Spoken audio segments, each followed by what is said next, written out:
రాష్ట్ర వ్యాప్తంగా విద్యారంగ సమస్యలు పరిష్కరించకపోతే పెద్ద ఎత్తున ఉద్యమాలు చేపట్టడానికి సిద్ధంగా ఉన్నామంటూ ఏఐఎస్ఎఫ్ రాష్ట్ర ప్రధాన కార్యదర్శి బందెల నాసర్జీ వెల్లడించారు. రాజమహేంద్రవరం సిపిఐ కార్యాలయంలో శనివారం జరిగిన మీడియా సమావేశంలో ఆయన మాట్లాడారు.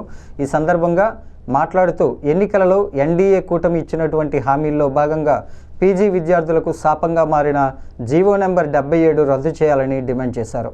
వైసీపీ ప్రభుత్వం పేద మధ్యతరగతి విద్యార్థులకు ఉన్నత చదువులకు దూరం చేసే పద్ధతుల్లో జీవో నెంబర్ 77 తీసుకువచ్చి కేవలం ప్రభుత్వ విద్యా సంస్థల్లో చదివే వారికి మాత్రమే ఫీజు రీయింబర్స్మెంట్ పథకం వర్తింపజేస్తుందని, ప్రైవేట్ విద్యా సంస్థల్లో పీజీ చేసే విద్యార్థులకు ఫీజు రీయింబర్స్మెంట్ వర్తించదని జీవో నెంబర్ 77 తీసుకురావడం జరిగిందని అన్నారు.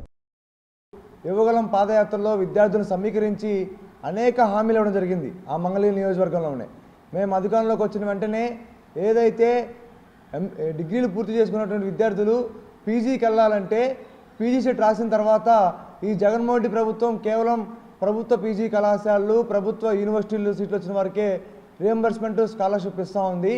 ప్రైవేట్ పీజీ కళాశాలల్లో, ఎయిడెడ్ పీజీ కళాశాలల్లో సీట్లు వచ్చిన పీజీ విద్యార్థులకి రియంబర్స్మెంట్ స్కాలర్షిప్ నిలిపివేసి జీవో నెంబర్ 77 తీసుకురావడం జరిగింది. మేము అధికారంలోకి వచ్చిన వెంటనే కూటమి ప్రభుత్వం 100 రోజుల్లో జీవో నెంబర్ 77 రద్దు చేసి పాత పద్ధతుల్లోనే ప్రతి ఒక్క పీజీ విద్యార్థికి, ఎవరైతే సీట్లు పొందిన విద్యార్థులకి రియంబర్స్మెంట్ స్కాలర్షిప్ వర్తించబడేలాగా జీవో నెంబర్ 77 రద్దు చేస్తూ ఉన్నారు. కనీసం జీవో నెంబర్ 77 ప్రస్తావన లేదు. ఇన్ని అసెంబ్లీ సమావేశాలు, శాసనమండలి సమావేశాలు జరిగినా కూడా ఎక్కడ జీవో నెంబర్ 77 ప్రస్తావన రాలా. అదేవిధంగా గత వైసీపీ ప్రభుత్వంలో ఈ రాష్ట్రానికి నూతనంగా 17 ప్రభుత్వ మెడికల్ కళాశాలలు వచ్చినాయి.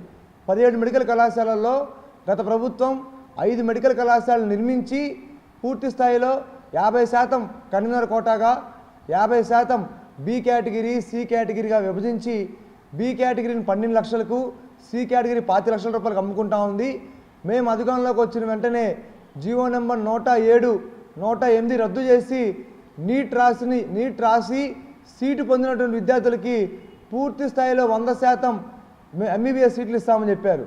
అధికారంలోకి వచ్చిన తర్వాత మాకు మెడికల్ కళాశాలలు అవసరం లేదని చెప్పని కూటమి ప్రభుత్వంలో ఉన్నటువంటి నారా చంద్రబాబు నాయుడు గారు, సీఎం గారు నేషనల్ ఆఫ్ మెడికల్ కౌన్సిల్కి లెటర్ రాయడం జరిగింది. ఏఎస్ఎఫ్ డిమాండ్ చేస్తూ ఉన్నాం. ఈ రాష్ట్రంలో విద్యారంగ సమస్య పరిష్కరించకపోతే మాత్రం వచ్చే నెల రాష్ట్ర వ్యాప్తంగా ఏఎస్ఎఫ్ ఆధ్వర్యంలో కూటమి ప్రభుత్వం వ్యతిరేకంగా పెద్ద ఎత్తున ఆందోళన కార్యక్రమాలు చేపడతామని హెచ్చరిస్తాం.